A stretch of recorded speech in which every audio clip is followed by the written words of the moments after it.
Art from the JES Weather Center. Good evening, everybody. I'm meteorologist Edward Shaw. We're in for a cool and clear night tonight with quite a bit of clear skies throughout the area.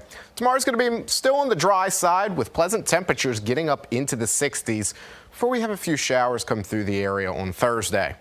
With that being said, as we take a look at our SkyCam network, you can see pretty much a clear sky throughout the region. Withville at 59 right now, Martinsville 69 degrees, one away from 70, Roanoke at 66 and Blacksburg at 62. So already seeing those warm temperatures this evening, and we've seen them throughout the day today. Looking at our visible satellite radar for the last few hours, you can see maybe a few clouds that have trailed out over parts of central Virginia, but overall nothing really in our woods here in the mid-Atlantic. Most everything active weather-wise, mostly further to the west, out in parts of the Pacific Northwest, where there's still quite a few winter storm watches and warnings up that way, as well as quite a bit of snow, little bit more busy up there than what we're seeing here today. That being said, later on the evening, dropping down to 43 degrees by 1 a.m. in Danville.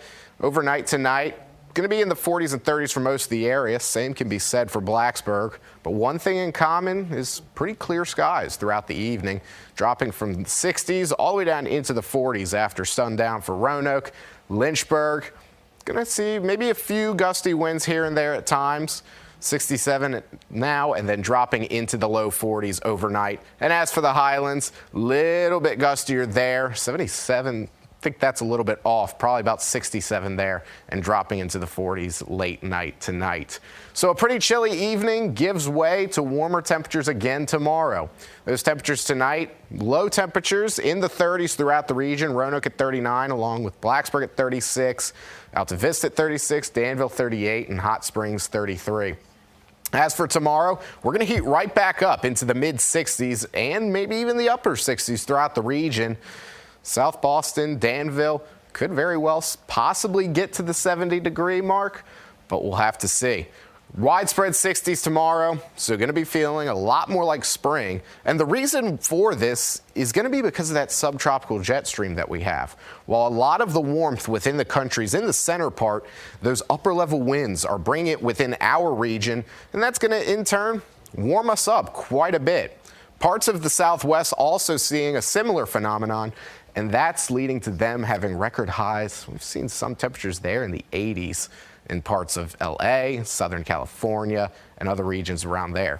Going to be a little bit of a mild end to the month as we go from 65 on Wednesday right down to about the mid-60s again later on in the week. With that being said, 60 on Thursday. As for Friday, back to the 50s, 54 degrees, and then back into the 60s again on Saturday. As we go through our futurecast, that cold front's going to push through Wednesday night and come into our region by Thursday, bringing in some widespread showers to the region, mostly on Thursday, but then we dry out shortly after as that cold front passes. 7-day outlook, again, that chance of showers on Thursday, but we get into the weekend to some roller coaster temperatures in the 60s and 50s.